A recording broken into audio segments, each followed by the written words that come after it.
Hello, नमस्कार। Strong competitor YouTube channel पर आप सबका स्वागत है। तो जैसा कि अभी हाल ही में एसएससी सीएचएसएल की आंसर की आ चुकी है और इसके अपन सॉल्यूशन कर रहे थे। अपन ने अब तक 9 मार्च की जो 3 शिफ्टें हैं उनका सॉल्यूशन मैं आपको करा चुका हूं और आज अपन 9 मार्च की जो चौथी शिफ्टें हैं इसके सारे के सारे 25 क्वेश्चन आज अपन हल करने वाले हैं।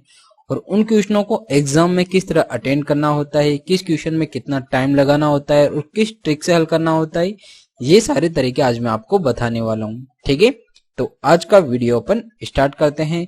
तो अपने पास यहाँ पर जो 9 मार्च है इसकी जो चौथी शिफ्ट है जो कि शाम को 5:15 बजे से 6:15 बजे के मध्य में लगी थी, इसके सारे के सारे 25 क्वेश्चन आज अपन इस वीडियो में हल करेंगे। ठीक है, तो आज का वीडियो अपन स्टार्ट करते हैं। तो अपने पास यहाँ पर जो सबसे पहला क्वेश्चन आता है, यहाँ बोल रहा है कि किसी ट्राइंगल आरएसटी में भुजा एसटी पर जेड बिंदु है। ठीक है, तो यहाँ पर क्या कर रहा है, ये एक ट्राइंगल बना रहा है। ठीक है, ये क्या है कि अपने पास एक ट्राइंगल है, ये कौन सा है, आर एस और टी एक ट्राइंगल है। यहाँ बोल रहा है एस टी पर जेड एक बिंदु है। यहाँ पर अपन मान लेते हैं जेड कोई बिंदु है और आगे बोल रहा है एस जेड बराबर जेड टी है, मतलब ये भुजा और ये भुजा दो समान भागों में बांट रहा है ये बिंदु। ठीक है, और आगे बोल रहा है आर जेड एस बराबर 90 डिग्री है। आर जेड और एस मतलब इससे अगर अपन यहाँ पर रेखा डालते हैं या लंब डालते हैं तो ये क्या कर रहा है, इसको दो बराबर भागों में बांट भी रहा है और क्या नाम से है, ये इस लंब की वजह से यहाँ पर जो दो ट्रायंगल बन रहे हैं ये आपस में क्या हो रहे हैं, समरूप बन रहे हैं। ठीक है, वो कैसे अभी आगे पता चलेगा। जैसे यहाँ पर आर एस बराबर 10 सेंटीमीटर दे रखा है, ये आर एस 10 सेंटीमीटर हो गया है, तो आर टी की वैल्यू अपने से पूछ रहा है ये वाली भुजा। ठीक है, तो यहाँ पर अपन क्या करेंगे कि इसको निकालने के लिए अपन क्या करेंगे, वही सर्वांग समता का नियम लगाएंगे। यहाँ पर कैसे, यहाँ पर भुजा कोण भुजा मतलब एक तो ये वाला ट्रायंगल कौन सा, आर जेड एस और आर जेड टी, इन दोनों ट्रायंगल के अंदर समरूपता का नियम लगाएंगे, वो भी कौन सा, भुजा कोण भुजा वाला। ठीक है, तो यहाँ पर ये भुजा और ये भुजा बराबर हैं, ये जो भुजा है कॉमन है और यहाँ पर जो कोण है ये दोनों में ही क्या है, 90 डिग्री है। तो अपने पास यहाँ पर भुजा कोण भुजा नियम से ये दोनों ट्रायंगल क्या हो जाएंगे, समरूप हो जाएंगे। जब समरूप हो जाएंगे तो इनकी जो प्रत्येक भुजा का मान भी क्या हो जाएगा, बराबर हो जाएगा। तो अगर ये आर एस 10 है तो ये भी क्या हो जाएगी, ये भी अपने पास 10 आ जाएगी। ठीक है, जो कि यहाँ पर ऑप्शन नंबर 1 में दे रखा है। ठीक है, अगर आपको ये पहले से पता है कि ये ट्रायंगल ये दोनों ट्रायंगल क्या हो जाएंगे, समरूप हो जाएंगे, तो अगर ये समरूप हो जाएंगे तो इनकी जो भुजाओं का मान है ये क्या होता है, बराबर हो जाता है। और सिमिलरिटी के अंदर क्या होता है, इन दोनों भुजाओं का जो अनुपात होता है ये समान अनुपात के अंदर होती है। ये सिमिलरिटी और सर्वांग समता का थोड़ा सा डिफरेंस होता है। ठीक है, सर्वांग समता के अंदर दोनों भुजाएं बराबर होती है और सिमिलरिटी के अंदर दोनों भुजाएं अनुपात के अंदर होती है। ठीक है, तो नेक्स्ट चलते हैं। नेक्स्ट जो क्वेश्चन है ये है क्वेश्चन नंबर 2। यहाँ बोल रहा है कि 9 क्रमशः विषम संख्याओं का औसत 27 है। यदि इन 9 विषम संख्याओं की पिछली और अगली विषम संख्या को भी शामिल कर लिया जाए तो नया औसत क्या होगा। ठीक है, तो जब भी अपन किसी औसत संख्या में या कुछ संख्याओं का औसत निकालते हैं तो यहाँ क्या कर रहा है कि एक तो पिछली संख्या ले रहा है और एक अगली संख्या ले रहा है, तो ये पिछली संख्या और अगली संख्या का एवरेज क्या हो जाएगा, उन जो पहले एवरेज दे रखा है उसी के बराबर हो जाएगा। तो यहाँ पर जो ये पहले एवरेज दे रखा था 27, तो इसके अंदर कोई भी चेंजेस नहीं आएगा।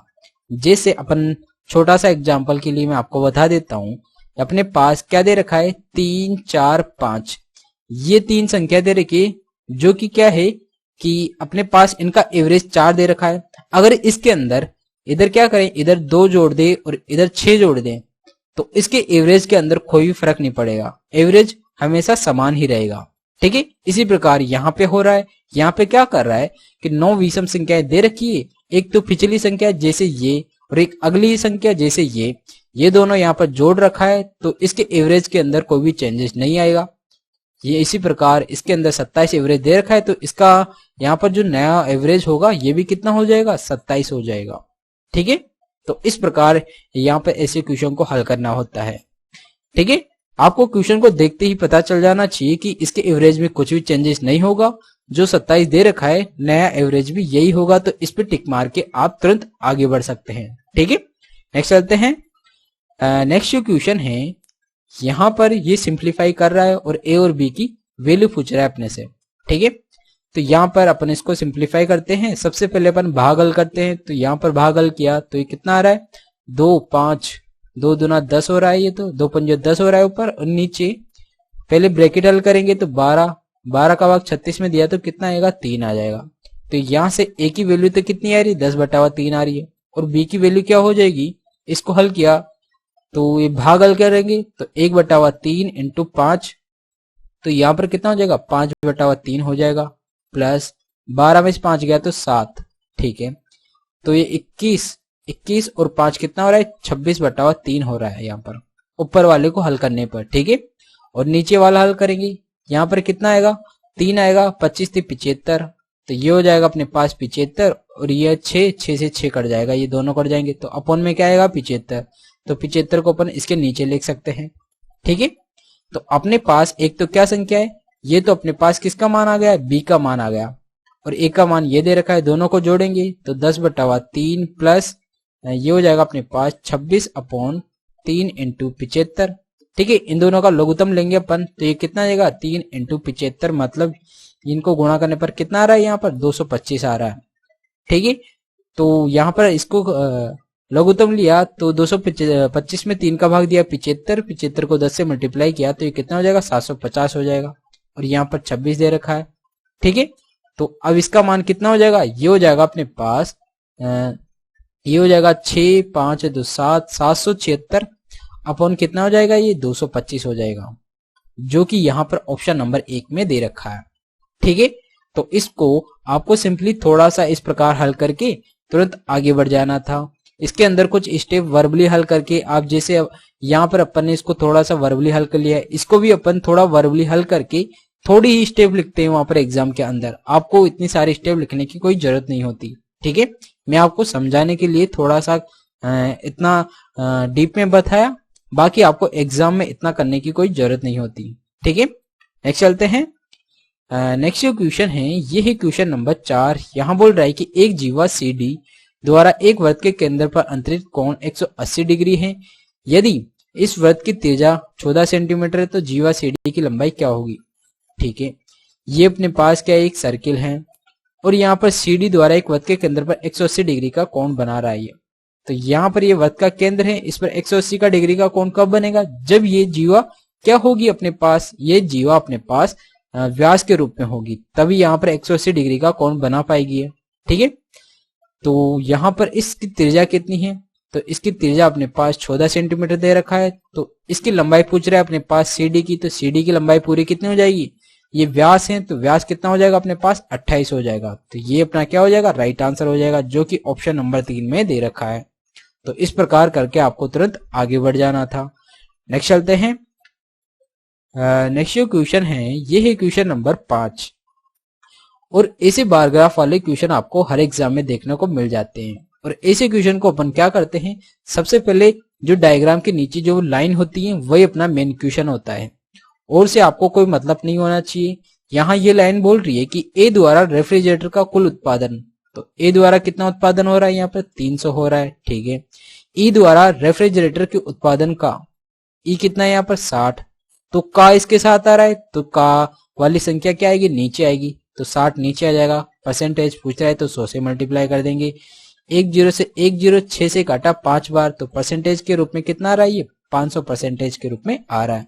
मतलब जो ए द्वारा रेफ्रिजरेटर का उत्पादन है ये ई का कितना है 500% है। ठीक है, जो कि यहाँ पर ऑप्शन नंबर 4 में दे रखा है। तो इस पर टिक मार के आपको तुरंत आगे बढ़ जाना था। नेक्स्ट चलते हैं। नेक्स्ट जो क्वेश्चन है ये है क्वेश्चन नंबर 6। यहाँ बोल रहा है, ये भी तालिका वाला क्वेश्चन है, इसमें भी अपन क्या करेंगे, जो नीचे लाइन दी हुई होती है वह अपना मेन क्वेश्चन होता है। जैसे यहाँ बोल रहा है कि L1 सभी वर्षों में ए और बी की कुल बिक्री के बीच का अंतर कितना होगा, तो अपन सबको जोड़ देंगे इनको, तो ये कितना आ रहा है 0, और 25 का 5 हासिल का 2, ये कितना हो जाएगा 5 5 10 17 17 6 23 4 27, तो ये तो हो गया 27। ये क्या है ए। बी कितना हो जाएगा अपने पास, ये हो जाएगा 1150 850, ये हो जाएगा अपने पास 2000 2950 3300 3550, तो ये हो जाएगा अपने पास 3550 हो जाएगा बी। ठीक है, इन दोनों का डिफरेंस पूछा है, डिफरेंस कितना आएगा अपने पास, डिफरेंस हो जाएगा यहाँ पर 0 और ये फिर 0, 15 में से 7 गया तो 8, तो यहाँ पर इनका डिफरेंस आ रहा है 800। ठीक है, तो ये क्या होगा अपने पास L1 की वैल्यू आ गई। L2 क्या है अपने पास, सभी वर्षों में ए की औसत बिक्री कितनी होगी, तो ए कितना है यहाँ पर टोटल ये है, 5 का भाग देकर औसत निकाल लेंगे, तो 5 का भाग दिया तो ये कितना हो जाएगा, ये हो जाएगा अपने पास 25 का 5, 2 बच गया 25 और ये 0, ये अपने पास क्या आ गया L2 आ गया। अपने से पूछ क्या रहा है L1 और L2 का रेशियो पूछ रहा है, तो 1 0 से 1 0, 5 से कट रहा है ये 16 बार, 5 से ये कट रहा है 11 बार, तो इसका आंसर कितना आ रहा है 16:11 आ रहा है, जो कि ऑप्शन नंबर 1 में दे रखा है। ठीक है, तो इस प्रकार आपको करके तुरंत आगे बढ़ जाना था। बस कैलकुलेशन, आपको ऐसे क्वेश्चन में कैलकुलेशन थोड़ी फास्ट करनी होती है, ये चीज आप ध्यान रखना। ठीक है, नेक्स्ट चलते हैं। नेक्स्ट क्वेश्चन है, ये है क्वेश्चन नंबर 7। यहां बोल रहा है कि एक पुस्तक को अंकित मूल्य के 8/15 भाग पर बेचने पर 20% की हानि होती है, तो पुस्तक के अंकित मूल्य और क्रय मूल्य का अनुपात क्या होगा। ठीक है, ऐसा ही क्वेश्चन आपको जो थर्ड शिफ्ट है उसके अंदर भी देखा गया था और इसके अंदर भी देखा गया है। ठीक है, तो यहाँ अपन क्या करेंगे, यहाँ बोल रहे हैं अंकित मूल्य, तो अंकित मूल्य क्या हो जाएगा, अपन इसको 15 की मल्टीपल के रूप में मान लेते हैं यहाँ पर एमपी कितना है या मार्क प्राइस कितना है, इसको 1500 मान लेते हैं, और यहाँ पर इसको कितने बेच रहा है 15 का 8 में बेच रहा है, मतलब अपन सेलिंग प्राइस क्या हो जाएगी यहाँ पर 800 मान लेते हैं इसको। ठीक है, क्योंकि यहाँ पर मार्क प्राइस का ये क्या कर रहा है 8/15 में बेच रहा है, तो कितना हो जाएगा 800 हो जाएगा। ठीक है, और आगे बोल रहा है इतने में बेचने पर इसको क्या हो रहा है 20% की हानि हो रही है, मतलब ये क्या है, ये 80% की वैल्यू है, ये 100% की वैल्यू अपन निकाल लेंगे, तो 1 0 से 1 0, ये कितनी बार 10 बार, तो ये कितना हो गया, तो अपने पास यहाँ से सीपी कितना आ जाएगा, ये हो जाएगा 1000। ठीक है, अपने से पूछ क्या रहा है मार्क प्राइस और कॉस्ट प्राइस की रेशियो पूछ रहा है, तो ये कितना हो जाएगा, ये हो जाएगा अपना प्राइस 3:2 हो जाएगा, तो अपने पास मार्क प्राइस और कॉस्ट प्राइस का रेशियो कितना आ रहा है 3:2 आ रहा है, जो कि ऑप्शन नंबर 1 में दे रखा है। तो सीधा आपको इस प्रकार करके आपको तुरंत आगे बढ़ जाना था। काफी लॉजिकली क्वेश्चन है, पर एक बार अगर आपको समझ आ जाता है तो आप ऐसे क्वेश्चन को चुटकियों में हल करके तुरंत आगे बढ़ सकते हैं। ठीक है, इन फ्यूचर जब भी इस प्रकार का कोई क्वेश्चन आएगा तो आप ऐसे क्वेश्चन को देखते ही तुरंत आगे बढ़ जाएंगे।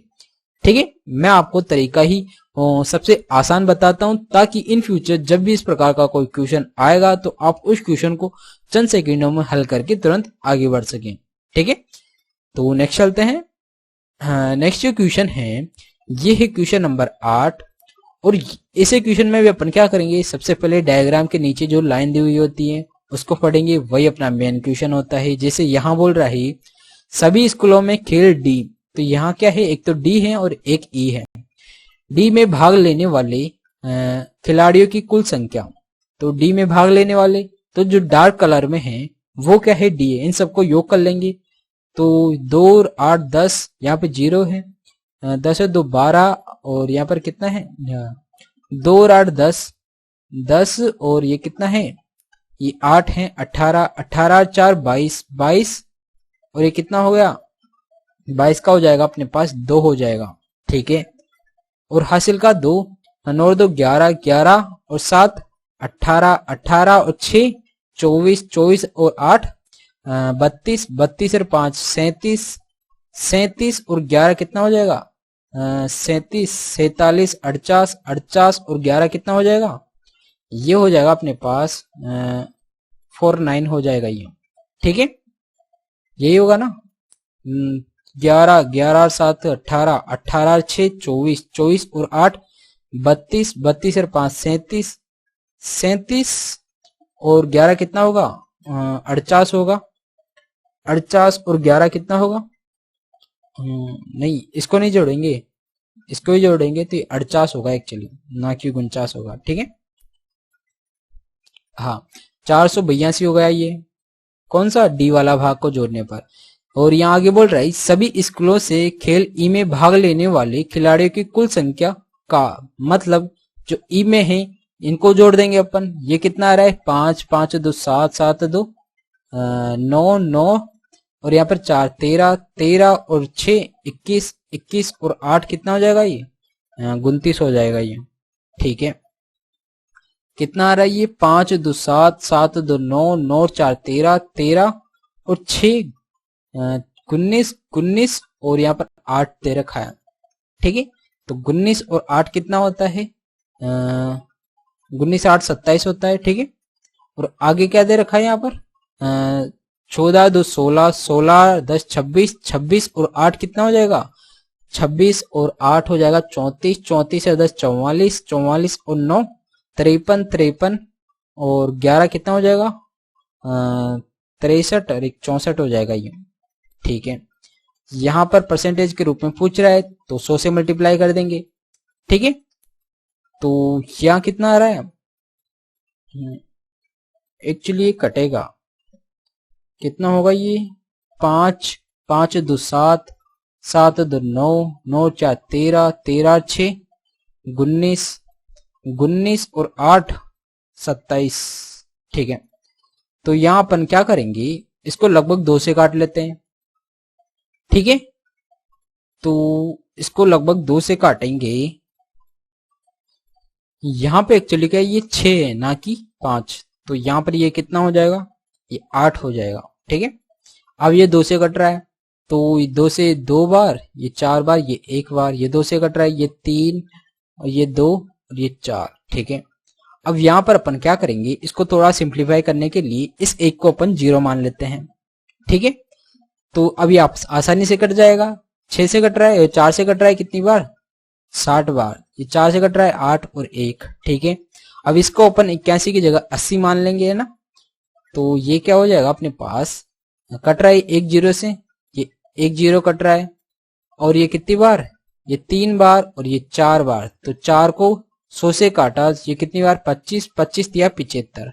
तो यहाँ पर जो आंसर होगा ये लगभग 75 के बराबर होगा, जो कि यहाँ पर ऑप्शन नंबर 2 में दे रखा है। यहाँ पर ऑप्शन काफी दूर दूर है, इसीलिए अपना जो राइट आंसर होगा यही हो जाएगा। ठीक है, यहाँ पर अपन थोड़ा अप्रोक्सीमेशन लगा के क्वेश्चन को आसान बना देते हैं।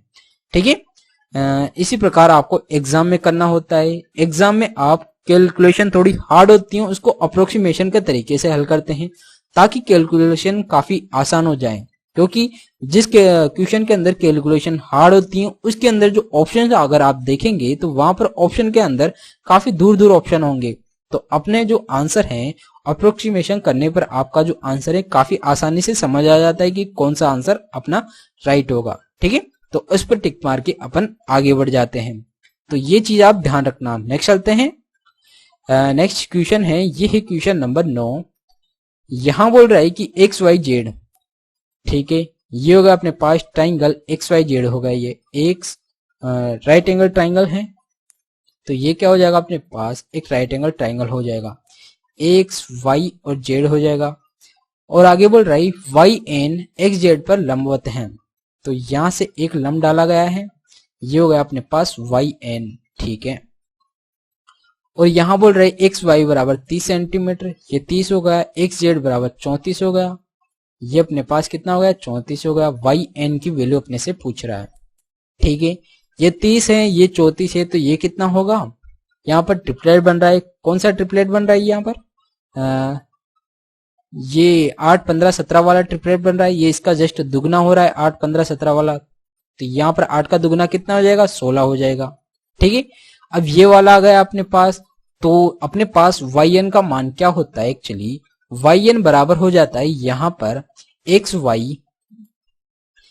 Y into Y Z minus, और अपॉन में क्या होता है यहाँ पर एक्स जेड, ये फॉर्मूला होता है अपने पास इसका वाई एन का ज्ञात करने का। ठीक है, तो यहां पर वाई एन की वैल्यू क्या हो जाएगी, ये तो अपने पास 30 दे रखा है, ये 16 दे रखा है, और अपॉन में क्या है, अपॉन में 34 दे रखा है, तो काटा तो अपॉन में कितना आएगा, 17 आएगा, ये दो, ये कितनी बार 8 बार कट जाएगा, तो 8 को इससे मल्टीप्लाई किया तो कितना रहा 8 या 24, 240 अपॉन कितना हो जाएगा 17।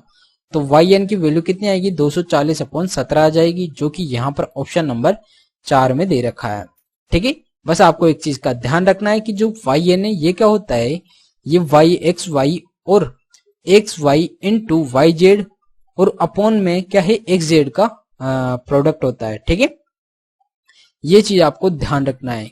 इसका मल्टीपल और इसका भाग दे देते हैं, अपने पास वाई एन निकल के आ जाता है। नेक्स्ट चलते हैं। नेक्स्ट जो क्वेश्चन है ये है क्वेश्चन नंबर 10। यहां बोल रहा है कि यदि इस संख्या में 9 से विभाज्य है, ये संख्या 9 से विभाज्य, तो x का मान क्या होगा। तो सबको जोड़ के देख लेते हैं। तो इन दोनों को जोड़ा 9 आ रहा है, 5 4 को जोड़ा 9 आ रहा है, तो 1 और x को जोड़ेंगे तो कितना आना चाहिए, यहाँ पर 9 आना चाहिए। तो x की वैल्यू क्या होगी, तो x की वैल्यू यहाँ से 8 हो जाएगी, तभी यहाँ पर 1 को जोड़ने पर 9 आएगा। तो यहाँ पर आंसर भी क्या दे रखा है 8 दे रखा है, तो यही अपना राइट आंसर हो जाएगा। ठीक है, नेक्स्ट चलते हैं। नेक्स्ट जो क्वेश्चन है ये है क्वेश्चन नंबर 11। यहाँ बोल रहा है कि एक धनराशि पर 2 वर्षों के लिए चक्रवर्ती ब्याज यहाँ पर 4180 है। यदि वार्षिक ब्याज दर 20% प्रति वर्ष है तो धनराशि कितनी होगी। टाइम दे रखा है 2 वर्षों का, ब्याज दर दे रखा है 20%। तो यहाँ पर 2 वर्षों का दे रखा है तो सिंपली अपन सीधा सक्सेसिव लगा के 2 वर्षों का चक्रवर्ती ब्याज निकाल लेंगे। तो चक्रवर्ती ब्याज कितना हो जाएगा 20 प्लस 20 और प्लस ये हो जाएगा 20 इंटू 20 अपॉन 100। तो ये तो हो गया 40 प्लस ये हो जाएगा 4। तो अपने पास कितना आ रहा है, जो ब्याज है ये 44% आ रहा है। 44% की वैल्यू अपने पास ये दे रखा है। ठीक है, तो यहाँ पर 44% की वैल्यू अपने पास कितना दे रखा है 4180 दे रखा है, और यहाँ पर धनराशि मतलब 100% की वैल्यू पूछ रहा है। तो 4 से काटा ये 11 बार, ये 4 एकम 4, यहाँ पर 0, 4 चुके 16, बचा कितना 2, 4 पंजे 20, 11 से इसमें भाग दिया, 11 नाम 99, बचा कितना 5, 11 पंजे 55, 100 से गुणा किया तो कितना आ रहा है यहाँ पर 9500 आ रहा है। तो यहाँ पर जो धनराशि होगी कितनी होगी 9500 होगी, जो कि ऑप्शन नंबर 1 में दे रखा है। ठीक है, तो इस प्रकार करके आपको तुरंत आगे बढ़ जाना था। अगर आपके पास जब भी 2 वर्ष का कोई ब्याज दिया होता है चक्रवृद्धि ब्याज के अंदर, तो आप सीधा उसकी सक्सेसिव निकाल के 2 वर्षों का ब्याज निकाल लें, जो दर है 2 वर्षों की वो निकल के आ जाएगी। तो अब सीधा क्या करेंगे, जो अमाउंट दे रखा हो, जो मूलधन दे रखा हो उसका अपन उतना परसेंट निकाल लेंगे तो अपने पास ब्याज निकल के आ जाएगी। ठीक है, तो सीधा अपन इस तरीके से करके तुरंत आगे बढ़ जाते हैं। नेक्स्ट चलते हैं। नेक्स्ट जो क्वेश्चन है ये है क्वेश्चन नंबर 12। यहां बोल रहा है कि जीवन बोल रहा है सभी 5 महीनों में S1 और S2 द्वारा बेची गई पुस्तकों की संख्या कितनी होगी। ठीक है, इन सबको जोड़ने के लिए बोल रहा है। तो सबसे पहले अपन क्या करेंगे, जो डार्क कलर में इन सबको एक साथ जोड़ लेते हैं। 50 40 90 20 110 125 और 130, तो ये होगा अपने पास 130। इनको जोड़ेंगे 15 और 60 75 30 105 और 25, ये भी हो जाएगा 130। ठीक है, S1 और S2 द्वारा बेची गई कितने हो जाएगा, ये 260 हो जाएगा। J2 क्या बोल रही है, ये तो हो गया अपने पास J1 सभी 5 महीनों में S1 द्वारा बेची गई पुस्तकों की कुल संख्या। तो S1 में कितना है 130 है, और सभी 5 महीनों में S2 द्वारा बेची गई पुस्तकों की कुल संख्या के बीच का अंतर, तो इसका भी 30 है। तो 130 माइनस 130, तो यहाँ से J2 कितना आएगा, J2 हो जाएगा 0। और पूछ क्या रहा है अपने से J1 प्लस J2, तो 260 में 0 जोड़ेंगे तो अपने पास कितना आएगा 260 ही आएगा। तो ये अपना क्या हो जाएगा राइट आंसर हो जाएगा, जो कि ऑप्शन नंबर 4 में दे भी रखा है। ठीक है, नेक्स्ट चलते हैं। नेक्स्ट जो क्वेश्चन है ये अपने पास जो ट्रेन वाले क्वेश्चन होते हैं उसके अंदर से पूछा गया, काफी आसान है। जैसे यहां बोल रहा है, बस एक चीज का आपको यहां पर ध्यान रखना है कि जब भी 2 ट्रेनें विपरीत दिशा में जाती हैं तो उनकी जो स्पीड होती है वो क्या होती है, जुड़ जाती है। और जब 2 ट्रेनें समान दिशा के अंदर जाती हैं तो उनकी जो सापेक्ष स्पीड होती है वो घट जाती है। इस चीज का बस आपको ध्यान रखना है। जैसे यहां बोल रहा है कि 2 ट्रेनों जिनकी लंबाई 125 मीटर और 375 मीटर है, समांतर पटरियों पर विपरीत दिशा में क्रमशः 80 किलोमीटर और 81 किलोमीटर और 63 किलोमीटर प्रति घंटे की चाल से चल रही है, उन्हें एक दूसरे को पार करने में कितना समय लगेगा, ये अपने से पूछ रहा है। ठीक है, तो डिस्टेंस तो क्या हो जाएगी, इन दोनों के योग के बराबर। तो इन दोनों का योग कितना हो जाएगा, ये हो जाएगा अपने पास 500। और यहाँ पर स्पीड विपरीत दिशा में जा रही है तो ये जुड़ जाएगी, तो ये जुड़ के कितनी हो जाएगी, ये 4 और 124 हो जाएगी। टाइम अपने को निकालना है। ठीक है, ये तो किसके अंदर है, मीटर के अंदर है, ये किलोमीटर के अंदर है, तो इसको अपन मीटर के अंदर मीटर पर सेकंड में बदलने के लिए 5/18 से गुणा कर देंगे इसको। ठीक है, तो 5/18 और यहाँ पर इनटू, यहाँ पर क्या हो जाएगा, ये हो जाएगा इनटू टाइम। तो 9 से कट रहा है ये 2 बार, 9 से 16 बार, ये 2 से 1 बार, ये 8 बार, तो 8 पंजो 40, इस 5 से काटा है ये 5 बार, और यहाँ पर 100/8 तो कितना हो जाएगा, ये 12.5 हो जाएगा ये। तो यहाँ पर t बराबर कितना रहा है, 12.5 सेकंड के अंदर आएगा, जो कि ऑप्शन नंबर 1 में दे रखा है। ठीक है, तो इस प्रकार करके आपको तुरंत आगे बढ़ जाना था, एक लाइन के अंदर क्वेश्चन करके आपको आगे बढ़ जाना था। ठीक है, इसी प्रकार अपन ऐसे क्वेश्चन को हल करते हैं ताकि अपन कम से कम टाइम में क्वेश्चन को हल करके आगे बढ़ सकें। ठीक है, नेक्स्ट चलते हैं। नेक्स्ट क्वेश्चन है, ये है क्वेश्चन नंबर 14। यहाँ बोल रहा है कि यदि घन का कुल पृष्ठीय क्षेत्रफल ये है तो घन का आयतन क्या होगा। ठीक है, तो यहाँ पर कुल पृष्ठीय क्षेत्रफल क्या होता है, 6a² बराबर 384 दे रखा है। तो यहाँ से a की वैल्यू कितनी आ जाएगी, 6 का भाग दिया तो ये 6 36, 6 चौका 24, इसका अंडर लिया तो कितना आएगा, 8 हो जाएगा। तो a की वैल्यू 8 आई, तो a का क्यूब कितना हो जाएगा, ये हो जाएगा 512, जो कि ऑप्शन नंबर 1 में दे रखा है। ठीक है, तो सीधा इस प्रकार करके आपको तुरंत आगे बढ़ जाना था। नेक्स्ट चलते हैं। नेक्स्ट जो क्वेश्चन है ये रेशियो का क्वेश्चन है, जो कि काफी आसान दिया गया है। यहाँ बोल रहा है कि 3 संख्याओं का रेशियो ये दे रखा है, 2:3:5 दे रखा है। यदि सबसे बड़ी और सबसे छोटी संख्या का योग, सबसे बड़ी संख्या और सबसे छोटी संख्या का योग कितना आ रहा है, 7 आ रहा है।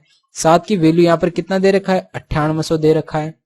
तो यहाँ से आगे बोल रहा है कि सबसे बड़ी और सबसे छोटी संख्या के बीच का अंतर, इन दोनों का डिफरेंस कितना है, 3। तो 3 की वैल्यू निकाल लेंगे।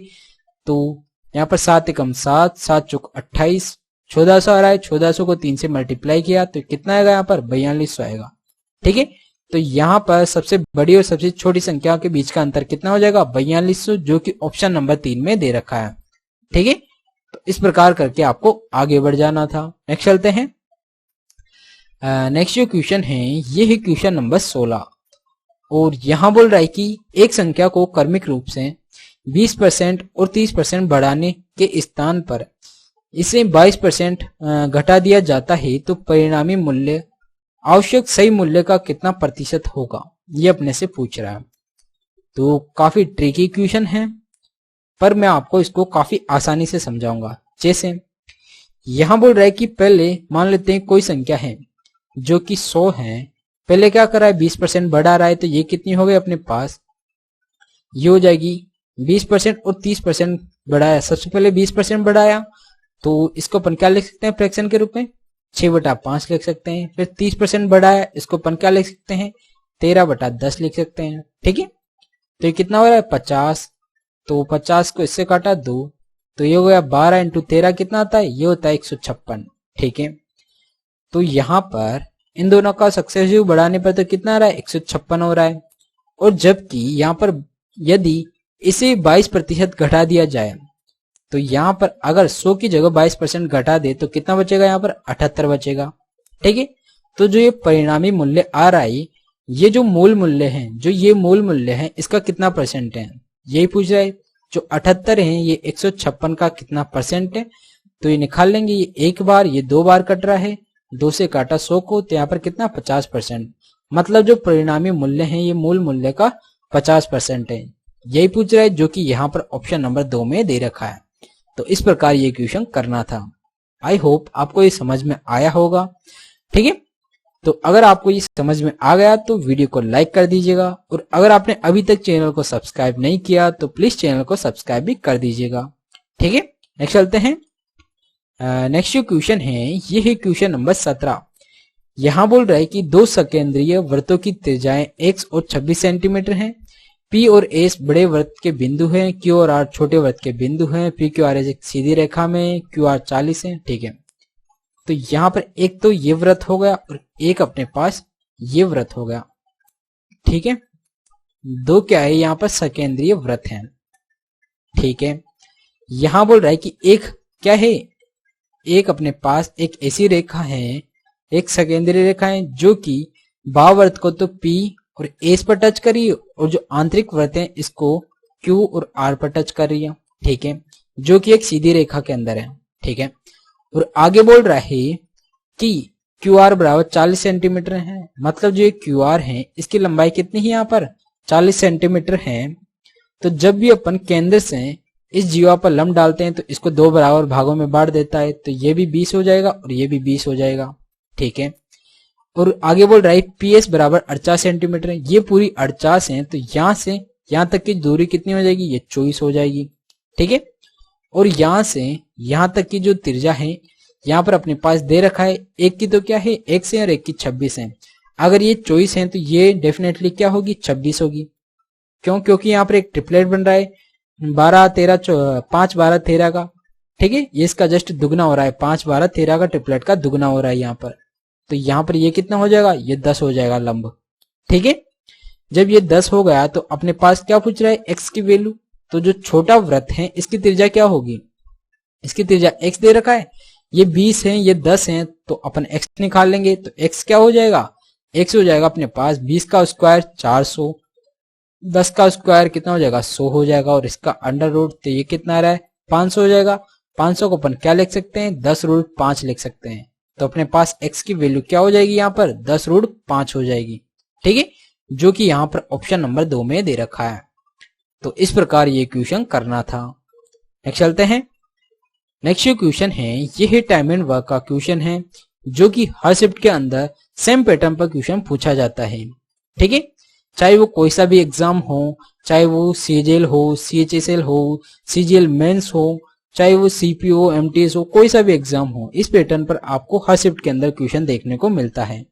ठीक है, और यहाँ बोल रहा है कि मोहित और रोहित 4400 में एक काम हाथ में लिया। ठीक है, मोहित अकेले इस काम को कितने दिन में कर रहा है 10 दिन में कर रहा है, और रोहित इसे कितने दिन में कर रहा है 15 दिन में कर रहा है। ठीक है, वे एक साथ कार्य कर रहे हैं, उन्हें प्राप्त होने वाली राशियों में अंतर कितना होगा। ठीक है, तो यहाँ पर इनका जो लघुत्तम है कितना हो जाएगा, ये हो जाएगा 30, इसकी एफिशिएंसी हो जाएगी 3, इसकी एफिशिएंसी हो जाएगी 2, दोनों की टोटल एफिशिएंसी हो जाएगी 5। ठीक है, यहाँ पर मोहित और रोहित को टोटल कितने रुपए मिल रहे हैं 4400 मिल रहे हैं। इसका मतलब ये 5 की वैल्यू कितनी है यहाँ पर 4400 है, तो एक की वैल्यू यहाँ से कितनी हो जाएगी 5 8 40, बचा कितना 4, 5 8 40 और 0, एक की वैल्यू 880 हो गई। और यहाँ पर क्या बोल रहा है कि प्राप्त होने वाली राशियों में अंतर, तो यहाँ पर अंतर कितना है 3 और 2 के अंदर एक का अंतर है, तो एक की वैल्यू कितनी 880 आ गई, तो ये अपना क्या हो जाएगा राइट आंसर हो जाएगा। ठीक है, तो इस प्रकार ये क्वेश्चन करना था। नेक्स्ट चलते हैं। नेक्स्ट क्वेश्चन है, ये है ट्रिग्नोमेट्री का क्वेश्चन, जो कि हर शिफ्ट के अंदर पूछा जाता है। यहां बोल रहा है कि 10f, तो यहाँ 10f 10 क्या होता है लंब बटा आधा, तो ये हो जाएगा 15, ये हो जाएगा 8 8 15, ये कितना हो जाएगा 17 हो जाएगा। अपने पास इन दोनों का योग का पूछ रहा है। साइन साइन क्या होता है लंब बटावा कर्ण, तो ये तो हो जाएगा अपने पास 15 बटावा 17 हो जाएगा। ठीक है, कोस एफ क्या होता है आधार बटा कर्ण होता है, तो ये हो जाएगा अपने पास 8 बटावा 17 हो जाएगा। दोनों को जोड़ेंगे तो ये 23 बटावा 17 हो जाएगा, जो कि ऑप्शन नंबर 1 में दे रखा है। तो ये अपना क्या हो जाएगा राइट आंसर हो जाएगा। ठीक है, नेक्स्ट चलते हैं। नेक्स्ट क्वेश्चन है, ये है क्वेश्चन नंबर 20।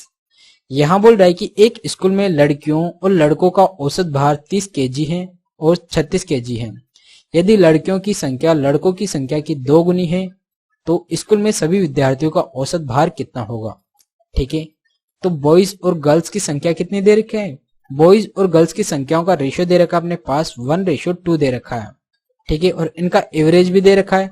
इसको अपन क्या मान लेते हैं, एवरेज दे रखा है 30 और 36 दे रखा है, तो इसको अपन 36 से मल्टीप्लाई करेंगे तो एवरेज कितना हो जाएगा, टोटल कितना हो जाएगा बॉयज का एवरेज 36 हो जाएगा, और गर्ल्स का टोटल एवरेज कितना हो जाएगा, एक लड़कियों का 36 दे रखा है, तो यहाँ पर लड़कियां कितनी हैं 2 रेशियो के अंदर है।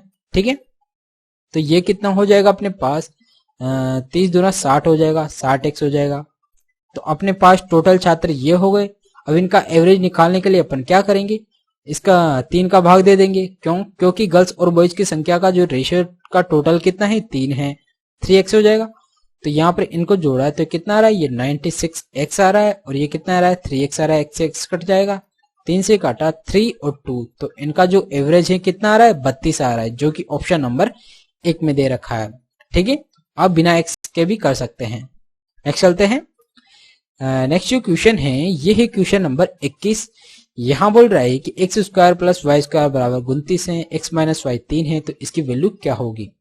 ठीक है, तो सीधा अपन x माइनस वाई का होल स्क्वायर वाला फॉर्मूला लगा देंगे। तो ये क्या हो जाएगा, इसका होल स्क्वायर कितना हो जाएगा, 9 बराबर ये हो जाएगा अपने पास 29 माइनस क्या होता है, 2ab होता है 2xy। तो इसको इधर लाएंगे, 9 को इधर लाएंगे, तो 2xy की वैल्यू कितनी हो जाएगी, 20 हो जाएगी। तो यहां से 4xy की वैल्यू कितनी हो जाएगी, इसका 10 दुगुना हो जाएगी, तो ये कितना है 40। तो ये अपना क्या हो जाएगा, राइट आंसर हो जाएगा, जो कि ऑप्शन नंबर 4 में दे रखा है। ठीक है, नेक्स्ट चलते हैं। नेक्स्ट जो क्वेश्चन है ये है क्वेश्चन नंबर 22, और ये एलजेब्रा का फेवरेट पैटर्न में से एक क्वेश्चन है, जो कि हर एग्जाम में हर शिफ्ट के अंदर पूछा जाता है। यहां बोल रहा है कि x की पावर 4 प्लस 1 अपॉन एक्स की पावर 4 बराबर ये दे रखा है, तो इसका मान क्या करना है। तो सबसे पहले अपन क्या करते हैं, इसकी आधी पावर में जाते हैं। तो आधी पावर में जाने के लिए अपन क्या करते हैं, ये वाला फॉर्मूला अपनाते हैं, ए स्क्वायर प्लस 1 अपॉन ए स्क्वायर बराबर अगर x हो तो a प्लस 1 अपॉन ए की वैल्यू क्या हो जाएगी, x प्लस 2 का अंडर रूट ले लेते हैं। मतलब जो ये संख्या दे रखी है इसके अंदर 2 जोड़ के उसका अंडर रूट ले लेते हैं। इसी प्रकार यहाँ पर ये संख्या दे रखी है, इसके अंदर 2 जोड़ेंगे और उसका अंडर रूट ले लेंगे, तो अपने पास क्या आ जाएगा, यहाँ पर आ जाएगा ए स्क्वायर प्लस 1 अपॉन ए स्क्वायर की वैल्यू आ जाएगी, जो कि कितनी आएगी, यहाँ पर 14 आ जाएगी। ठीक है, इसी प्रकार इसके अंदर 2 जोड़ के यहाँ पर अंडर रूट ले लेंगे, तो अपने पास क्या आ जाएगा, a प्लस 1 अपॉन ए की वैल्यू आ जाएगी। ठीक है, वो कितनी आएगी, 4 हो जाएगी। अपने पास यहाँ इसका वैल्यू पूछ रहा है, तो ये क्या हो जाएगा, 3 का भाग दिया, तो यहाँ पर कितने हो गए, इसको सिंप्लीफाई करने पर a का क्यूब प्लस 1 अपॉन ए का क्यूब होगा, इसकी वैल्यू क्या हो जाएगी, ये हो जाएगी अपने पास a का क्यूब प्लस 1 अपॉन ए का क्यूब निकालेंगे तो 4 का क्यूब माइनस 3 इंटू 4, तो ये कितना आ रहा है, 64 में से 12 गया तो यहाँ पर हो जाएगा 52। तो यहाँ पर इसकी वैल्यू कितनी आ रही है, इसकी वैल्यू अपने पास 52 आ रही है। ठीक है, जो कि यहाँ पर ऑप्शन नंबर 1 में दे रखा है, तो ये अपना क्या हो जाएगा, राइट आंसर हो जाएगा। नेक्स्ट चलते हैं। नेक्स्ट जो क्वेश्चन है ये है क्वेश्चन नंबर 23। यहाँ बोल रहा है कि ट्राइंगल PQR एक समकोण त्रिभुज है। तो यहाँ अपन एक राइट एंगल ट्राइंगल बना लेते हैं, ये हो गया P, ये हो गया Q और ये हो गया R। यहाँ Q 90 डिग्री है, PQ बराबर 12 है और QR बराबर 5 है, तो ये कितना हो जाएगा, 5 12 13 हो जाएगा।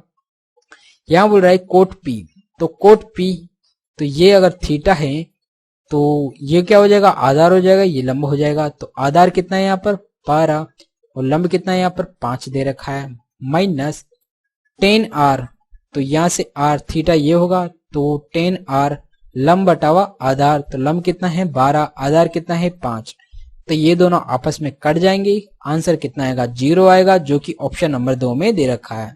ठीक है, नेक्स्ट चलते हैं। नेक्स्ट जो क्वेश्चन है ये है क्वेश्चन नंबर 24, और ये जो क्वेश्चन है काफी अच्छा क्वेश्चन है। ठीक है, यहां बोल रहा है कि एक वस्तु को 10% हानि पर बेचा जाता है, यदि इसके क्रय मूल्य में 5 रुपए की कमी की जाती है और विक्रय मूल्य में 8 रुपए की वृद्धि की जाती है, तो इस पर 10% का लाभ अर्जित किया जाता है। ठीक है, तो वस्तु का वास्तविक विक्रय मूल्य क्या होगा, ये अपने से पूछ रहा है। ठीक है, तो अपन मान लेते हैं कि स्टार्टिंग में इसके पास 100 थे, ये 10% की हानि पर बेचा, मतलब ये 90 में बेच रहा है, इसको अपन x मान लेते हैं। स्टार्टिंग में इसके पास 100x थे, फिर 90x हो गए। ठीक है, 10% की हानि पर बेचा तो 90x में बेचेगा। ठीक है, अब यहां बोल रहा है कि यदि इसके क्रय मूल्य में 5 रुपए की कमी हो, क्रय मूल्य कितना है 100x है, तो क्रय मूल्य में 100x के अंदर 5 रुपए की कमी कर रहा है ये। ठीक है, और जो विक्रय मूल्य है इसके अंदर 8 रुपए की वृद्धि कर रहा है, तो 90x प्लस 8, ये 8 रुपए की वृद्धि कर रहा है, फिर क्या कर रहा है, इसको 10% का लाभ हो रहा है, मतलब ये जो विक्रय मूल्य है ये क्या है 110% की वैल्यू होगी। ठीक है, तो यहां से अपन क्या करेंगे 100% की वैल्यू निकालने के लिए 100 से मल्टीप्लाई कर देंगे। तो ये क्या हो जाएगा अपने पास क्रय मूल्य हो जाएगा, और ये भी अपने पास क्रय मूल्य दे रखा है, तो दोनों को अपन बराबर रख लेते हैं। तो इसको हल किया तो ये कितना हो जाएगा, इसको 11 को एक जीरो से काटा, एक जीरो, 11 को 100 से मल्टीप्लाई किया तो 1101 माइनस ये हो जाएगा 55 बराबर ये कितना हो जाएगा 10 से इसको मल्टीप्लाई किया तो ये हो जाएगा 901 प्लस ये हो जाएगा 80। ठीक है, 900 को इधर लाया तो ये हो जाएगा 201 और 55 को इधर भेजा तो ये कितना हो जाएगा 135 हो जाएगा।